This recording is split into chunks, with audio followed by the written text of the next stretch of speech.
벌써 2월의 첫 주일이 되었습니다. 요새 날씨가 참 추운데요. 이렇게 매서운 추위를 뚫고 하나님 전에 찾아 예배하러 오신 여러분을 한 분 한 분 주님의 이름으로 진심으로 환영하고 축복합니다. 우리 좌우에 계신 분들과 인사하겠습니다. 참 잘 오셨습니다. 하나님은 당신을 사랑합니다. 나도 당신을 사랑합니다. 감사합니다.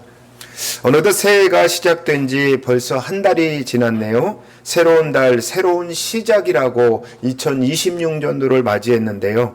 솔직히 말씀드려서 마음 한구석에는 여전히 풀리지 않는 고민들이 우리의 마음속에 있지 않습니까? 해결되지 않은 무거운 짐들이 우리 마음속에 한두 가지 정도 있으실 것입니다. 오늘 이 시간 하나님의 말씀을 통해서 그 짐이 소망으로 바뀌는 놀라운 역사가 일어나기를 간절히 소망합니다. 여러분 혹시 노시보 효과라는 말 들어보셨습니까? 조금 생소하게 들릴 수 있는데요. 노시보 효과라는 걸 뭐냐라고 하면 실제로는 아무런 해가 없는 상황인데도 우리의 뇌가 나는 이제 죽을 것 같다. 나는 병들고 말 거야. 나는 얼마 못 살 거야. 라고 믿어버리면 정말로 우리 몸이 그렇게 반응해 버린다는 거예요. 플라시보 위약 효과라는 말은 많이 들어보셨을 것입니다. 가짜 약을 먹어도 이게 몸에 좋은 약이다. 이게 내 병에 좋은 약이다. 라고 그렇게 믿고 먹으면 실제로 병이 효과가 있다는 그 말, 병이 낫는다고 하지요. 이것이 플라시보 효과인데요. 이 노시보 효과는 이런 플라시보 효과의 정반대를 의미합니다. 아무 문제도 없는데 나는 안 돼 라고 믿으면 정말로 우리 몸이 그렇게 무너져 버리고 만다는 거죠. 실제로 1950년대에 러시아 한 화물선에서 일어난 일입니다. 어느 날이었습니다. 입의 한 선원이 하역 작업을 마무리하고 대형 냉동 창고 안으로 들어갔습니다. 그런데 그만 마치 우명의 장난처럼 밖에서 문이 털컥하고 잠겨버리고 만 거예요. 그 소년이 얼마나 놀랐겠습니까? 그는 정말 놀라서 문을 두드리고 소리를 지르며 사람 살려요. 여기 제가 있어요. 사람 살려요. 목이 터져라 외쳤는데 그 거대한 배 안에 기계 소리와 파도 소리에 다 묻혀버려서 그의 간절한 외침을 아무도 들을 수 없었습니다. 시간이 오를수록 그 선원은 극심한 공포에 빠져들었습니다. 절망이 엄습해 왔습니다. 나는 여기서 꼼짝없이 얼어 죽는구나. 죽음을 예감한 그 선원은 창고 구석에 있는 종이 상자를 발견해서 주머니에서 연필을 꺼내 들고 떨리는 손으로 자신의 상태를 그 종이 상자에 기록하기 시작합니다.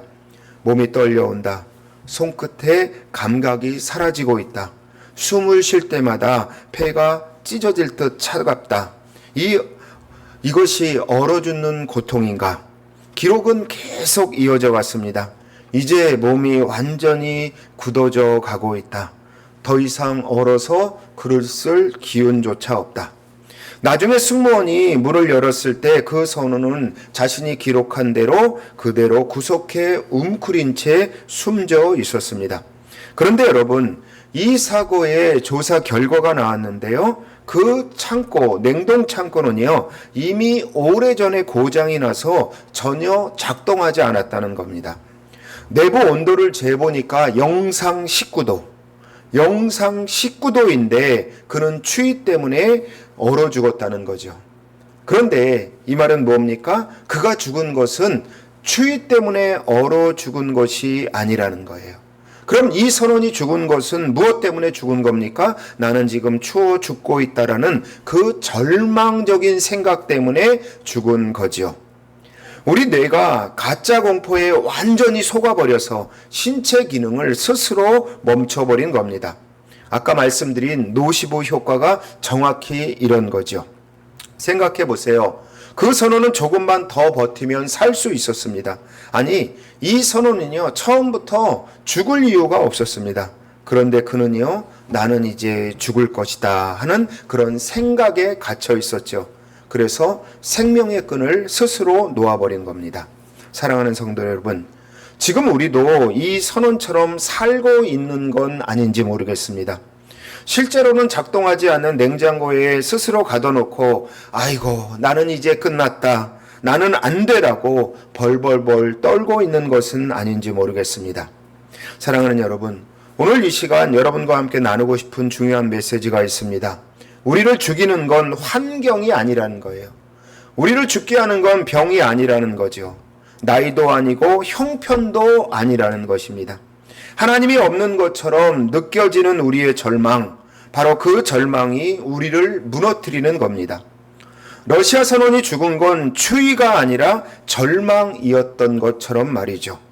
그런데 오늘 본문에서 이 선원보다 훨씬 더, 아니 비교 안 될 만큼 더 절망할 만한 이유를 가진 한 사람이 등장합니다. 바로 유다의 왕 히스기야입니다. 이 사람을 한번 보십시오. 지금 히스기야의 나이가 몇 살입니까? 열왕기하 18장에 보면 히스기야가 25세의 왕이 되었고 14년을 통치하셨으니까 이 왕의 나이가 몇입니까? 39 정도 된 겁니다. 39살. 인생의 황금기가 아닙니까? 그런데 죽을 병에 걸렸어요. 여러분, 병에 걸린 것만으로도 충분히 절망스러운데 그는 정말로 그를 무너뜨린 것은 따로 있었습니다. 무엇일까요? 바로 하나님의 선고였습니다. 우리 1절을 함께 읽어볼까요? 우리 본문 1절입니다. 시작!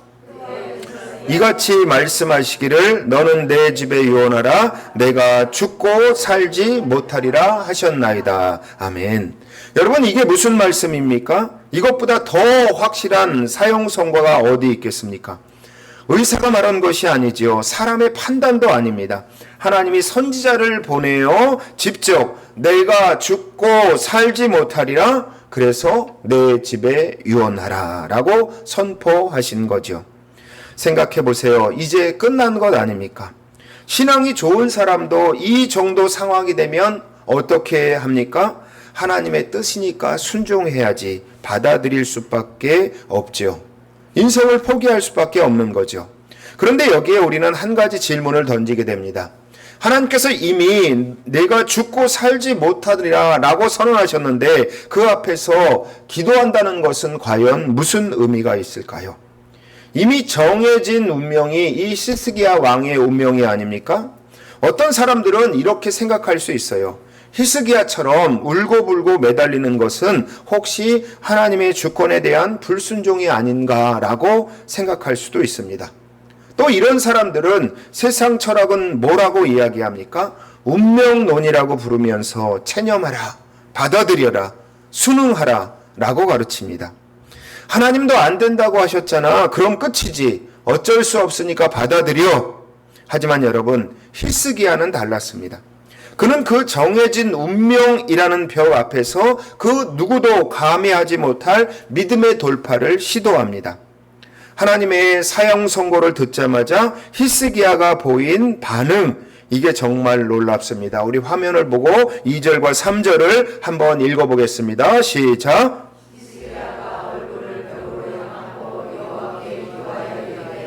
심히 통곡하니라. 여러분, 이 장면을 좀 상상해 보세요. 선지자 이사야가 나가고 방 안에 왕 혼자 남아 있습니다. 너는 죽는다라는 선고를 들었을 때가 몇 살이라고요? 39쯤 되는 그때였습니다. 39살. 이 젊은 왕이 지금 무엇을 하고 있습니까? 얼굴을 벽으로 돌리고 심히 통곡하고 있습니다. 여러분, 이 장면은 신앙 역사상 가장 강력하면서도 동시에 가장 처절한 기도의 모습을 우리에게 보여주는 거죠. 단순히 죽기 싫어서였을까요? 아닙니다. 그의 눈물 속에는 우리가 반드시 공감해야 할 세 가지 절박한 상황이 있었습니다.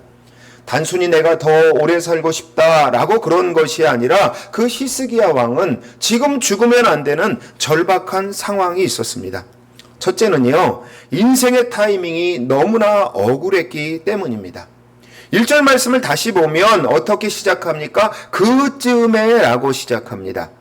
이때가 언제냐 하면 말씀드렸듯이 히스기야의 나이가 고작 몇 살이요? 39살이었습니다. 여러분, 39살 어떤 나이입니까? 30대 후반, 인생이 한참 꽃필 때가 아닙니까? 이제 막 사회에 어느 정도 연륜이 쌓였습니다. 완숙해질 나이입니다. 젊음의 열정도 있고 경험도 있고 앞으로 할 일도 많은 그런 때가 30대 후반 아닙니까? 자식들이 커가는 모습도 봐야 하고요. 왕으로서 나라를 다스리면서 더 큰 꿈을 펼쳐야 할 나이입니다. 그런데 하나님께서 그때 말씀하시는 겁니다. 내 집에 유언하라. 내가 죽고 살지 못하리라. 여러분, 히스기야의 입장에 생각해 보십시오. 이게 얼마나 받아들이기 힘든 일이겠습니까? 죽기에는 너무나 젊은 나이입니다. 아직 할 일이 많고 살아야 할 이유도 많습니다. 하나님, 제가 조금만 더 살면 안 되겠습니까? 지금은 너무 이른 것 같습니다. 바로 이 억울함, 이 안타까움이 히스기야의 가슴을 짓누르고 있는 것입니다. 둘째는요, 사명에 대한 안타까움입니다. 히스기야가 왕이 된 지 몇 년이 됐다 그랬죠? 14년이 되었다라고 이야기합니다. 이 14년 길다면 길지만 다윗 같은 왕은 40년을 통치했습니다. 히스기야는 이제 겨우 나라의 기틀을 잡고 개혁도 시작했고 나라도 안정되어 가는데 14년 만에 물러나야 한다는 겁니다. 더구나 여러분, 지금이 어느 때이냐면 아스루 왕 사네립이 대군을 이끌고 유다를 멸망시키려고 쳐들어오는 풍전등화와 같은 위기의 순간입니다. 나라가 지금 칼날 위에 서 있는 거죠. 이럴 때 왕이 죽으면 어떻게 됩니까? 당연히 나라가 무너져 버리는 거죠. 왕으로서 나라를 끝까지 지켜야 하고 아수르의 칼날 아래 백성들을 그대로 버려둔 채 무력하게 죽어야 한다는 것. 이것이 여러분, 왕으로서, 히스기야 왕으로서 얼마나 절박한 일입니까? 하나님, 이 위기를 넘기게 해 주십시오. 백성들을, 이 나라를 지킬 수 있게 해 주십시오. 바로 이 사명에 대한 안타까움이 히스기야를 통곡하게 만들었던 거죠. 그리고 세 번째는요, 히스기야가 통곡했던 세 번째 이유는요, 이 히스기야 왕에게는 대를 이을 자식이 없었다는 사실입니다. 당시 히스기야는 왕위를 계승할 아들이 없어요. 이대로 죽으면 다윗의 왕통이 끊겨버리기 생긴 겁니다. 하나님께서 다윗에게 약속하신 그 언약이 내 대에서 히스기야 왕 때에서 끝나버리는 거예요. 이보다 더 큰 비극이 어디 있겠습니까? 영적으로도 육사적으로도 이건 재앙입니다. 하나님, 제가 죽으면 이 나라는 어떻게 됩니까? 이 나라는 누가 다스립니까? 누가 주님의 언약을 이어갑니까? 이 세 가지 절망이 격혀치 히스기야의 마음이 쌓여 있는 것입니다. 젊은 나이에 죽어야 하는 억울함, 사명을 다하지 못하는 안타까움, 그리고 왕통이 끊어지는 절박함까지. 이 모든 것이 한꺼번에 히스기야를 짓눌렀어요. 그래서 히스기야는 벽을 향해 통곡할 수밖에 없었던 것입니다. 그런데 여러분, 여기에 히스기야가 취한 결정적인 행동을 우리는 보아야 합니다. 그는 어떻게 했다고요? 얼굴을 벽으로 향했다라고 합니다. 여러분, 이게 단순한 동작 같지요? 그러나 아닙니다. 여기에는 엄청난 의미가 담겨 있습니다. 생각해 보세요. 왕인 히스기야 왕을 도와줄 사람이 없었겠습니까? 최고의 의사들이 있었고 충성들은 부하들이 있었고 외교적인 인맥들, 동맹국들도 있었을 것 아닙니까? 그런데 여러분, 히스기야는 뭘 했습니까? 그 모든 인간적인 기대를, 사람을 의지하려는 그 마음을 단칼에 끊어버린 것입니다. 왜 그랬을까요? 벽이란 것은 여러분 무엇입니까? 내가 더 이상 물러설 곳이 없는 막다른 곳입니다. 히스기야는 그런 그 막다른 곳에서 한 가지 결정을 내렸어요. 세상이라는 창문을 닫아버린 겁니다. 그리고 오직 하나님이라는 문만 열기로 작정했습니다. 여러분, 여기서 우리가 놓치지 말아야 할 핵심이 있습니다. 사람을 찾아다니면 어떻게 됩니까? 그거는 하소연이 되는 겁니다. 하지만 하나님을 향해 벽에 서면 그것은 기도가 되는 것입니다. 여러분 한번 따라해 볼까요? 사람을 찾아다니면 하소연이 되지만, 한번 따라해 보겠습니다. 사람을 찾아다니면 하소연이 되지만 하나님을 향해 벽 앞에 서면 그것은 기도가 된다. 우리 PPT를 보면서 한번 읽어볼까요? 시작. 사람을 찾아다니면 하소연이 되지만 하나님을 향해 벽 앞에 서면 그것은 기도가 된다. 그런데 여러분, 이 통곡의 기도가 기적을 만들어냅니다. 5절을 함께 보시면요, 하나님께서 이렇게 응답하시잖아요. 뭐렇게 응답하세요? 내가 내 기도를 들었고 내 눈물을 보았노라. 여러분 들으셨습니까? 내 기도를 들었고 내 눈물을 보았노라. 우리 하나님은요, 결코 차갑거나 딱딱한 분이 아니십니다. 하나님은 인격적인 분이시고 우리의 아버지이시죠. 그런데 여러분, 여기서 오해하지 말아야 할 것이 하나 있습니다. 혹시 하나님이 히스기야에게 죽음을 선고하신 것이 그가 하나님께서 불순종했기 때문일까요? 아니면 히스기야가 보이지 않는 죄를 범했기 때문에, 하나님 앞에 큰 죄를 범했기 때문에 그에게 이런 선고를 내는 건가요? 결코 아닙니다. 여러분, 우리가 잘 아는 히스기야 왕은 어떤 사람이죠? 오히려 성경은 히스기야를 가장 의로운 왕 중에 하나다라고 기록하고 있습니다. 히스기야 왕이 왕위에 오르자마자 가장 먼저 한 것이 무엇입니까? 산당을 헐었고요, 우상을 때려 부셨고요, 과감하게 종교 개혁을 단행했습니다. 그리고 그는 늘 하나님과 연합했던 사람입니다. 그런데 여러분, 하나님은 왜 이런 신실한 종에게 너 이제 죽는다 라고 말씀하셨을까요? 이것은요, 히스기야가 죄질이 나빠서 주시는 심판이 아닙니다. 오히려 이것은 인간의 공로와 의로움의 한계를 가르치시려는 하나님의 깊은 섭리가 그 안에 담겨 있는 거죠. 히스기야 기도할 때에 이렇게 말하지요. 내가 주 앞에서 진실과 진심으로 행하여 선하게 행한 것을 추억하옵소서. 맞는 말이죠. 그는 정말 잘 살았습니다. 누가 봐도 흠잡을 데 없는 삶을 살았습니다. 하지만 여러분, 아무리 깨끗하게 살고 하나님의 일을 많이 했어도 죽음이라는 그 절대적인 절벽 앞에서 어떻게 되었습니까? 그 선하게 산 공로가 우리를 구원할 티켓이 되지 못하였다는 거예요. 하나님은 이 사건을 통해서 우리에게 보여주시려는 것은 히스기야가 쌓아온 화려한 업적이 아니라 오직 하나님 한 분만 붙드는 절대적인 겸손을 그에게 겸손을 갖기 위해서, 그리고 겸손을 가지라는 하나님의 초대였습니다. 만약 하나님이 진짜 히스기야를 심판하여 죽이려고 하셨다면 어떻게 하셨을까요? 선지자를 보내서 경고할 필요도 없습니다. 그냥 데려가시면 되는 일 아닙니까? 그런데 굳이 선지자를 보내서 유언하라라고 하신 말씀은 뭐예요? 역설적으로는 이거죠. 내가 쌓은 의로움 뒤에 숨어 있지 말고, 네가 잘했다고 생각하지 말고 나를 더 붙들어라. 이런 하나님의 신호였습니다. 하나님은 히스기야의 내가 이렇게 잘했습니다 라는 기도를 들으시고 마음을 돌리신 것이 아니라는 거예요. 하나님은 뭐라고 말씀하셨습니까? 그의 공로가 아니라 무엇을 보셨다고? 그의 눈물을 보셨다라고 말씀하고 있어요.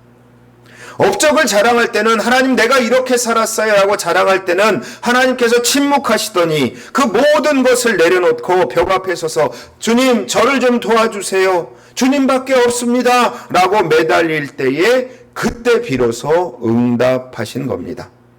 여러분, 이 눈물은 불순종의 눈물이 아닙니다. 이 눈물의 의미는 주님, 하나님, 내 힘으로는 1분 1초도 살 수 없는 연약한 존재이라는 것을 내가 깨닫습니다. 하나님, 내 힘으로는 절대 살 수 없습니다. 하나님 나를 도와주세요 하고 하는 절저히 자기 부인입니다. 자녀가 막다른 벽 앞에서 자신의 자잘못을 따지지 않고 그저 하나님을 부르며 울고 있을 때 당신이 정하신 자연의 섭리와 계획마저도 수정하시는 분이 바로 저와 여러분 은혜로우신 사랑의 하나님이십니다. 결국 하나님은 히스기야에게 무엇을 주셨습니까? 15년의 수명을 연장해 주셨습니다. 그런데 여러분, 수명을 연장해 주는 것으로 끝나지 않았죠. 아수르로부터 이스라엘을 구원해 주는 약속을 해 주셨어요. 심지어는 어떤 이적같이 보여주십니까? 해 그림자를 10도로 뒤로 물러나는 우주적인 기적까지 보여주셨습니다. 여러분, 이게 무엇을 의미하는 겁니까? 하나님은요, 시간마저도 되돌릴 수 있는, 정지시킬 수 있는 분이시라는 것입니다. 이 말은 뭐예요? 불가능해 보이는 것도 하나님 앞에서는 가능하다는 것이죠. 사랑하는 여러분, 기도가 무엇입니까? 기도는요, 내가 잘 살았으니, 내가 이렇게 살았으니 보상해 달라고 요구하는 것이 아닙니다. 하나님, 제가 이만큼 했으니 이만큼 주세요라고 말하는 것이 아닙니다. 기도는요, 절망의 기록을 쓰던 그 손을 멈추는 거죠. 그리고 하나님, 당신의 은혜가 아니면 내가 한 걸음도 뗄 수가 없습니다. 그러니 저를 불쌍히 여겨주십시오라고 하나님의 옷자락을 붙잡는 것이 바로 기도라고 저는 생각합니다. 여러분, 아까 러시아 선언의 이야기를 기억하십니까? 냉동 장치가 꺼져 있는 줄 모르고 영상 19도의 따뜻한 곳에서 절망의 기록을 쓰며 죽어간 그 사람 말입니다. 기도는요, 바로 그런 우리에게 작동하지 않는 냉장고 안에서 떨고 있는 우리들에게 내가 내 삶에서 내 두려움 때문에 내가 절망으로 빠지는 내 삶에서 기도는 문이 열려 있다. 너는 살 수 있다. 라고 외치는 하나님의 손길을 붙잡는 것이 바로 기도이지요. 히스기야가 바로 그랬습니다. 그는 절망의 기록을 쓰는 대신 통곡의 기도를 선택했습니다. 그리고 그 기도가 그의 운명을 바꿔놓았습니다. 여러분, 기도는요, 하나님 앞에 간절한 기도는 우리의 운명을 바꾸는, 운명을 이기는 힘이 있다는 것을 오늘 우리에게 보여주고 있는 것입니다. 하나님은요, 우리가 진실하게 하나님 앞에 나와서 기도하는 것, 벽 앞에서 통곡하며 매달리는 자들의 기도를 결코 외면하지 않으십니다. 사랑하는 성도 여러분, 이제 우리에게 질문을 던져봐야 하겠죠. 여러분 앞에 가로막고 있는 벽이 무엇입니까? 혹시 연세가 드셨다고 해서 연세가 드시면요, 구석구석 몸이 아파오잖아요. 그럴 때 우리가 입으로 이야기하는 것이 무엇이에요? 아이고, 이제 내 인생도 끝났나 보다 라고 스스로 절망의 벽을 쌓지요. 우리가 그렇게 내 스스로 절망의 벽을 쌓고 있을 때가 있습니다. 자녀의 앞길이 열리지 않아요. 뭘 해도 넘어지는 거예요. 그렇게 자녀의 앞길이 막막하게 느껴지고 경제적인 압박이 숨을 조여올 때 도저히 안 돼. 내가 이제 어떻게 할 수 없어라고 마침표를 찍고 계시지는 않습니까? 여러분, 우리의 진짜 문제가 무엇일까요? 내 환경의 어려움이 나의 문제일까요? 아니죠. 환경이 아니라 그 환경을 바라보는 나의 관점입니다. 세상은 우리에게 자꾸 뭐라고 말합니까? 내 나이를 봐라, 내 형편을 봐라, 이제는 끝났다, 이렇게 절망을 계속해서 암시해 줍니다. 러시아 선언이 그랬잖아요. 영상 19도의 따뜻한 곳에서 나는 얼어 죽는다라고 믿고 정말 얼어 죽었습니다. 하지만 성경은 우리에게 뭐라고 말합니까? 내 얼굴을 벽으로 향하고 나를 보라 라고 말씀합니다. 이제는 죽겠다마는, 이제는 나는 어쩔 수 없다, 나는 이제 살 수 없다, 아이고 힘들어 죽겠다라는 말을 주여 믿습니다라고 바꾸시기를 원하시는 하나님의 음성이 우리에게 지금 들려오는 거죠. 러시아 선언은요, 상자 귀퉁이에 뭘 기록했습니까? 자신이 어떻게 죽어가는지를 기록했습니다. 하지만 히스기야는 그 벽에서 뭘 했습니까? 하나님의 은혜를 구하며 그곳에서 눈물을 심었다는 거죠. 자녀들을 위해서도 마찬가지입니다. 내가 해줄 수 있는 것 아무것도 없네. 내가 자녀들을 향하여 이렇게 좀 보태주면 자녀들이 좀 잘 살 수 있는데 라고 생각할 수 있습니다. 내가 이제 나이 먹어서 힘도 없어서 돈도 없어서 이렇게 한탄하지 마십시오. 우리 부녀가 자녀를 위해 해줄 수 있는 가장 큰 일이 뭔지 우리 아시죠? 자녀를 향해서 벽을 향해 하나님을 향해 기도하는 것입니다.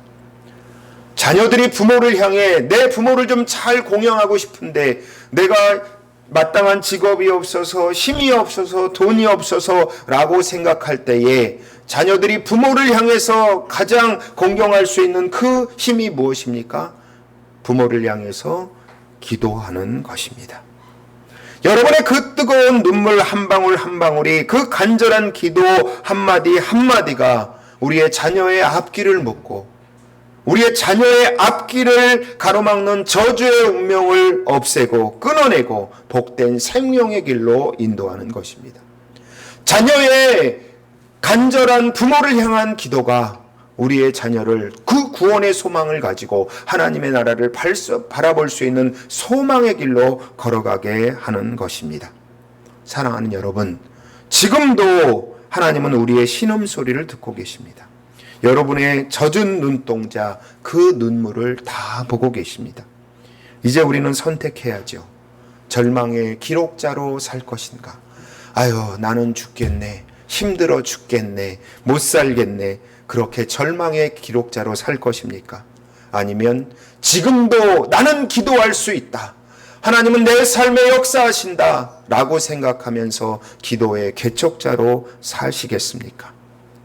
러시아 선언처럼 상자 귀퉁이에 나는 죽는다라고 기록할 것인지, 아니면 히스기야처럼 벽 앞에서 주님 저를 살려주소서라고 통곡할 것입니까?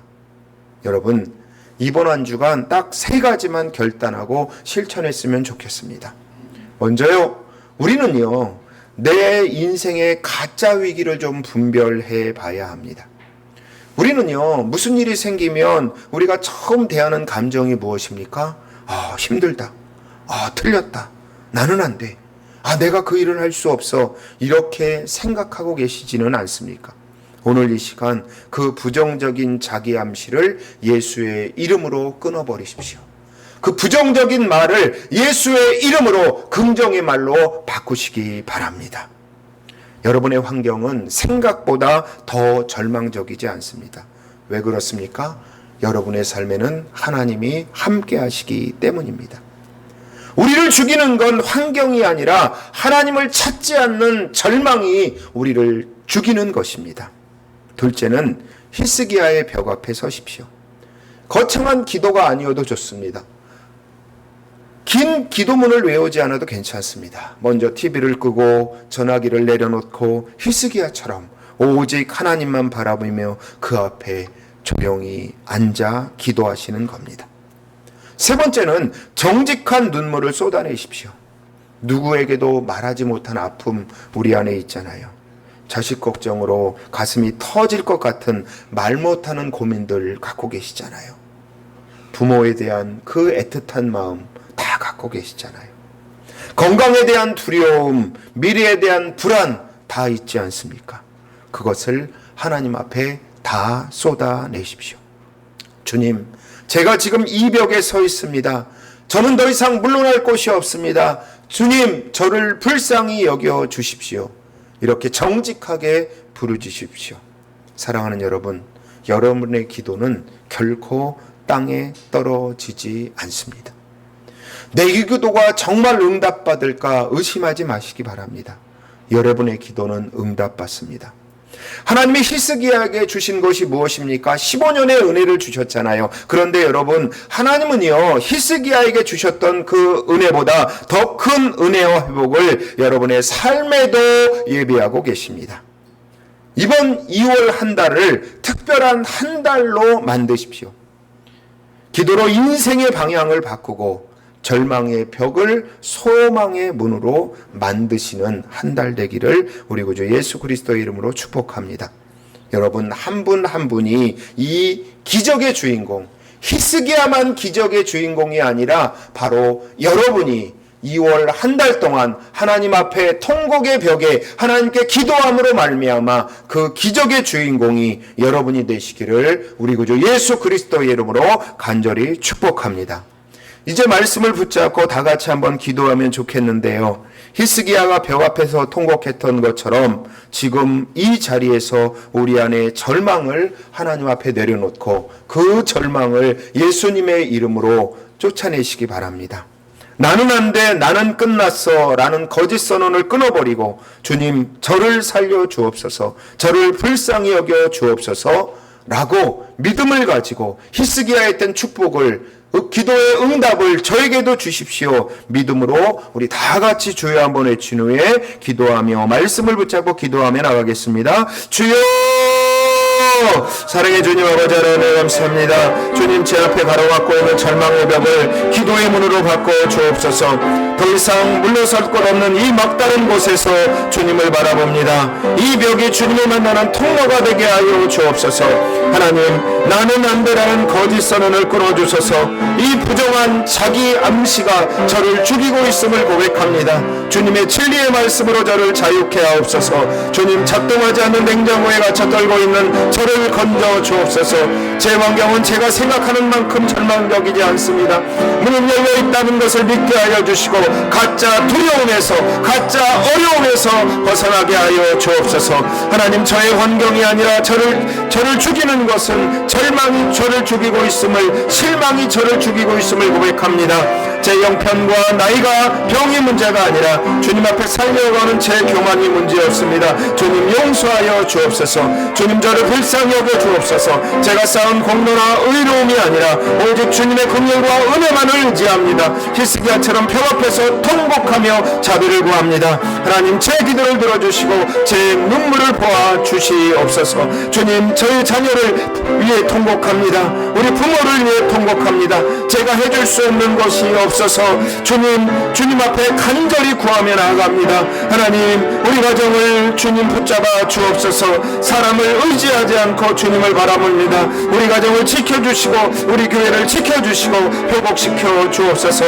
하나님, 절망의 기록자가 아니라 기도의 개척자로 살게 하여 주옵소서. 상자 귀퉁이에 나는 죽는다 기록하지 않고 벽 앞에서 주님 나를 살려 주옵소서. 부르짖는 자가 되게 하여 주옵소서. 주님, 우리를 살려 주옵소서. 저를 살려 주옵소서. 히스기야의 해 그림자를 되돌릴 것처럼 제 인생의 시간도 되돌려 주시고 새로운 기회를 주옵소서.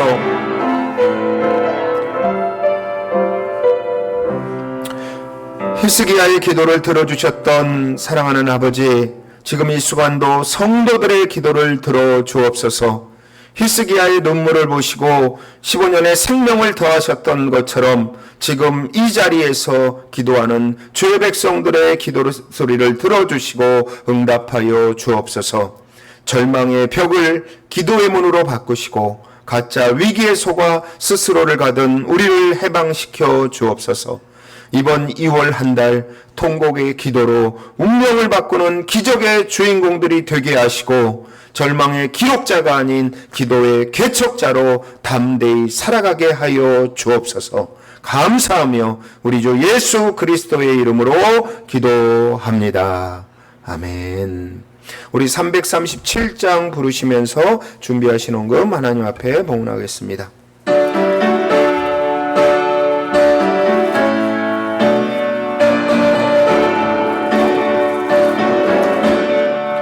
내 모든 시험 무거운 짐을 주 예수 앞에 아뢰며 근심에 쌓인 날 돌아보사 내 근심 모두 맡으시니 무거운 짐을 나 홀로 지고 견디다 못해 쓰러질 때 불쌍히 여겨 구원해 주리.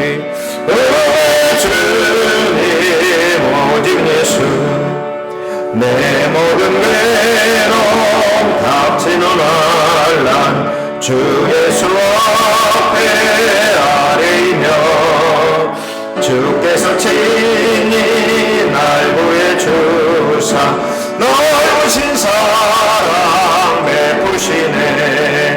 무거운 짐을 나 홀로 지고 견디다 못해 쓰러질 때 불쌍히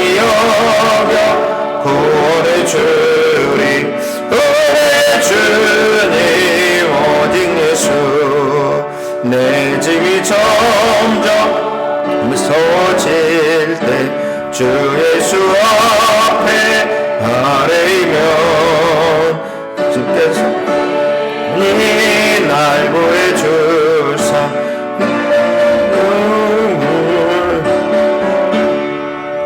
무거운 짐을 나 홀로 지고 견디다 못해 쓰러질 때 불쌍히 여겨 구원해 주님 우리 주님 오직 예수 마음에 쉬어 무서운 죄를 주 예수 앞에 아뢰이며 예수는 나의 능력이 되사 무사를 이기 힘주시네 무거운 짐을 나 홀로 지고 견디다 못해 쓰러질 때 불쌍히 여겨 구원해 주님 우리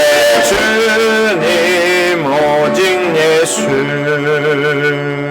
아멘. 11조 요청자원사 오기혁 권사, 감사원금 오기혁 권사, 11조 정경자 권사, 김경자 권사, 이영순 집사, 감사원금 요청자 권사, 임금의 권사, 윤순옥 집사, 조인기 집사, 차경자 전도사, 이상은 목사, 건축헌금 요청자 권사, 종려 여전도회 정경자 권사, 김경자 권사, 선경금 요청자 권사, 정경자 권사, 김경자 권사, 첫주헌금 요청자 권사, 주일헌금 김재우 집사, 윤명영 권사, 구역예배헌금 하나님 앞에 드렸습니다. 기도하겠습니다.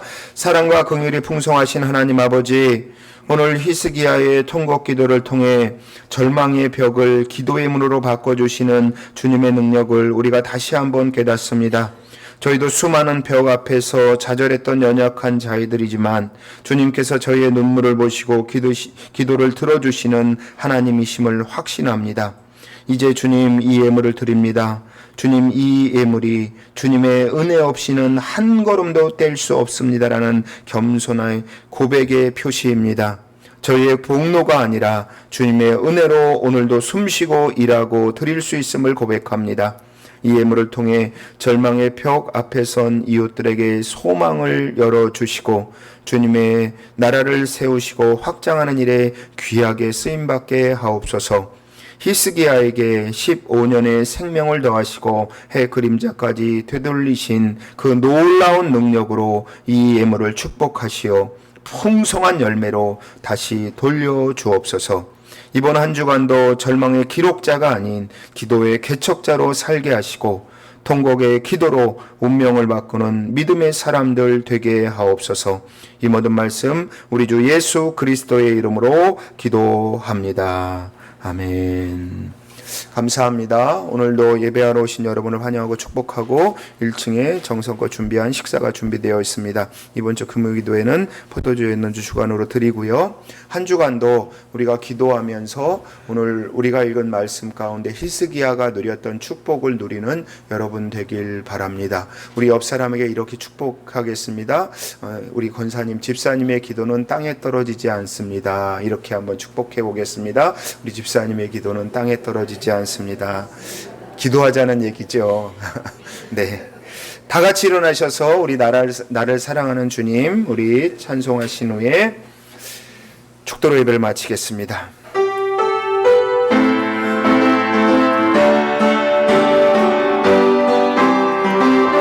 나를 사랑하는 주님, 나를 위해 죽으시고 부활 승천하시어서 나의 주가 되셨네. 나를 사랑하는 주님, 나의 목자 되시어서 나를 항상 인도하니 주만 따라가리라. 주시며 주시며 전국에서 주님과 살리라. 영원토록 주시며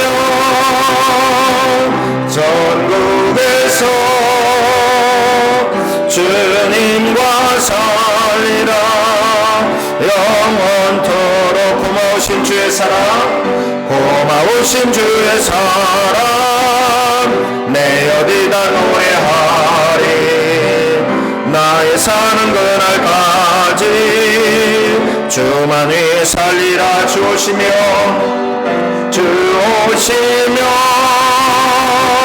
천국에서 주님과 살리라.